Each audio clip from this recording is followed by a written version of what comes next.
Hi, welcome to this clip looking at how to numerically explain Kc and equilibrium shifts using mathematical language.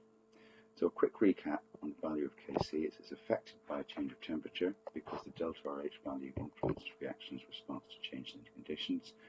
It's unaffected by concentration or pressure changes because they simply adjust the concentration terms in the Kc expression will adjust so to restore Kc's value.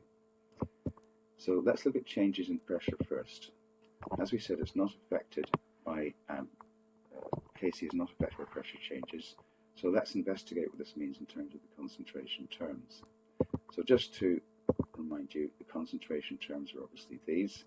So if we look at the number of concentration terms in the numerator, there are 2 concentration terms. In the denominator, there are 4. Both of them will increase. So when the pressure increases, the concentration of all the individual gases goes up together. However, if you look at the number of concentration terms in the denominator, there's more of them. So therefore, the denominator ends up increasing by more than the numerator. So the ratio of products to reactants actually now becomes less than Kc. So we don't call it Kc at this point. So in order to correct this, in other words, the reaction going back to equilibrium and restoring Kc mathematically, the denominator has to go back down in size, the numerator has to go back up. So once this has been achieved, the actual value for Kc is restored and equilibrium is reached again.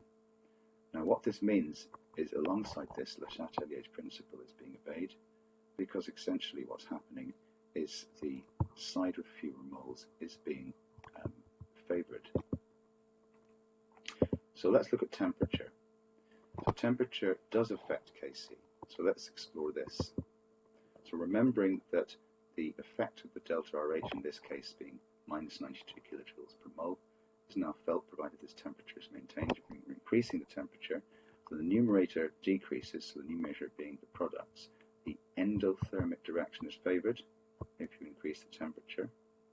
So the numerator will go down because the numerator is the exothermic side, the exothermic directions. The denominator will increase. So what this does is it makes Kc a new, smaller value.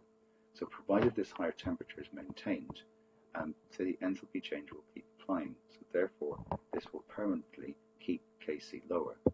If you allow the temperature to drop back down to its original value, the numerator will increase again, excuse me, because the exothermic side is now being favoured again, and the endothermic direction is not being favoured. So therefore, the Kc will change once again to its original value.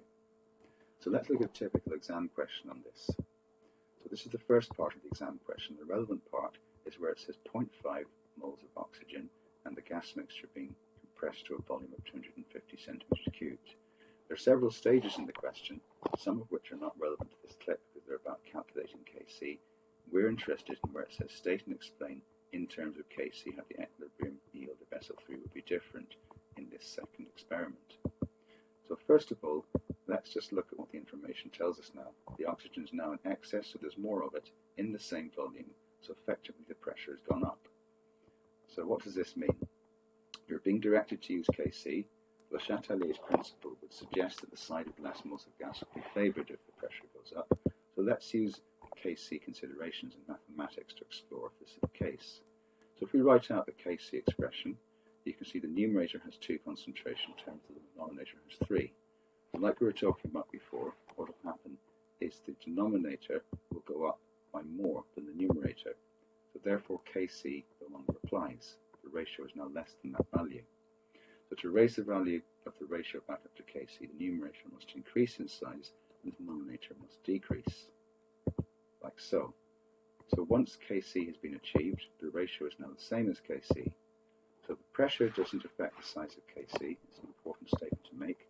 More concentration terms in the denominator than the numerator in the Kc expression, so the denominator increases in size more so than the numerator.